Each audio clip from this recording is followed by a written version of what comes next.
Fast A-Pop will not do the damage they were hoping for. This comeback well and truly taking shape after that one clutch from 910. The Mongols have found their way back into Mirage. They put it first time out the last round of the half.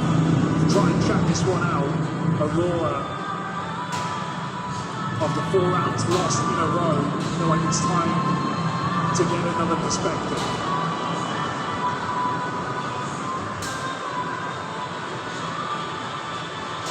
But now we have a far more even game. Especially in one with Mongols' consistency in winning these pistol rounds.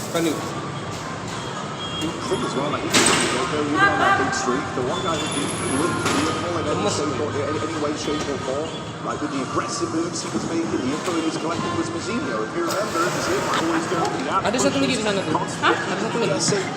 Well, now it feels like that's no longer falling on deaf ears. Not only is he leading the charge in the kill count, but he's providing a lot of value for his team. And he was even trying to do that when the rest of them were a bit shaky, when they were having these slow starts. This game all started though with Antara's openers through lower, and that's how they're looking to close out this first half. But the Orcs fire off for the Mongols, a bye that's only afforded with the streak of rounds they've embarked on. Blitz tries to extend that lead further and will get punished. Brings it back into a 3-on-3. Aurora know the value of this one extra round, feeling like you at least shut out the Mongols once they warm back up into this game. Let's see if they can do it. Mazzinho always keeping you looking over your shoulder. You never know where this guy's going to appear from. Aid on the smoke will find a kill, but he can't double up. That's the bomb loose. Antara is tasked with retrieving it. Is he going to walk it? 910 looks like he wants to come through this and brings the fight to Antares. No support from Jota. Not able to do so. And now it's him left up in the clutch. Oh! Finds the spam on a 910. So now Techno plays his hand. Jota putting piece together where the last man's coming from. Over the stairs. Jota holds on. And it was this guy's addition. This guy being brought into this roster that seemed to give them their big uptick right off the top of the year.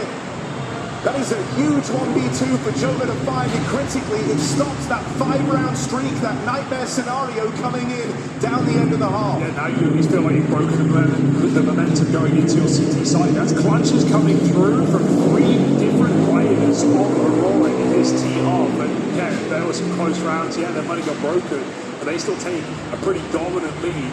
8-4 the T side on the Mongols map pick. In a map veto that has always gone the same way, right, to a degree. Mirage and Anubis always being the picks in these games. Big difference is that third map, Des, Dust 2, we've seen Inferno. Big clutch for Jota, just to keep Aurora feeling good after a very scary round.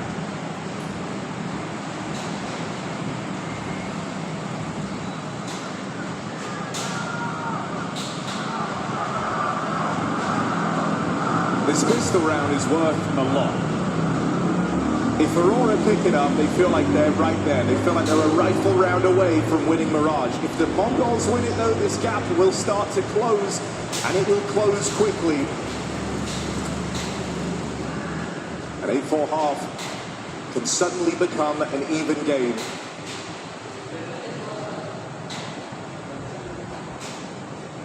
Blitz on the pathing in through lower, has support with it, and that is a crazy opener from 910.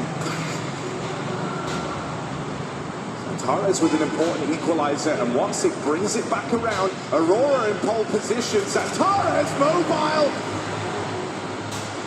Not phoning it in, Wicardia with the closing shot.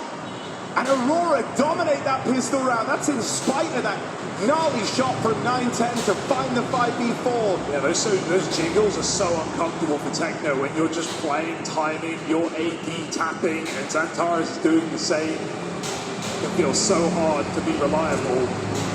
As Antares and Wicardia go on to find 2 apiece. Devastating duels, even at range. And the Mongols have to take the full eco. I'm glad they don't force. I feel like the Mongols, I would expect them to line up in situations here. We've seen them actually kind of lose tournaments off the back of investments, off the back of very reckless T-side purchasing, playing Tech 9s, playing weak utility, when they could just take an eco. They always want to keep the pressure on. So this is a bit different to what we expect, but in a positive sense, it gives Mongols the maximum amount of full buy rounds in this T-side. I'd call that growing.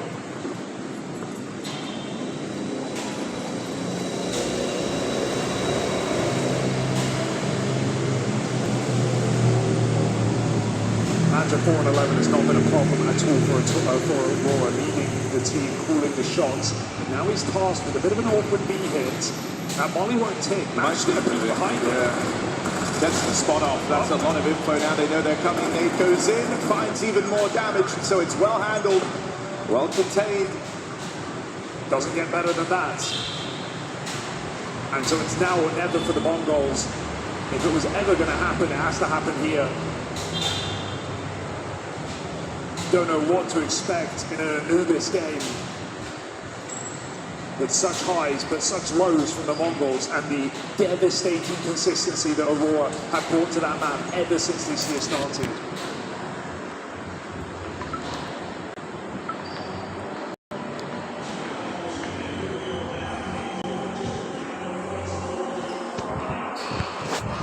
Ada orang juga, ini juga.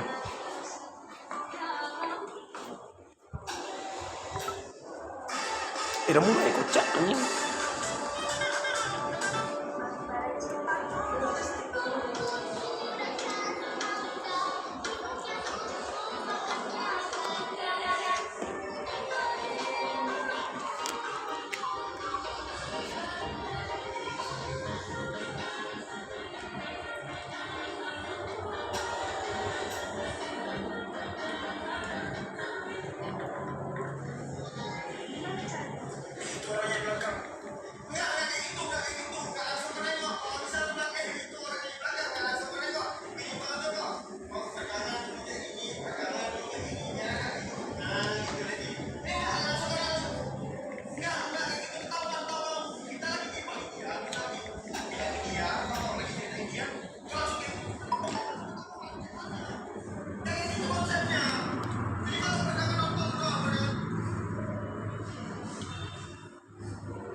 Oh, berat kali YouTube menurut gue.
Ini jangan nanti berasa Ayu yang ngajarin ya.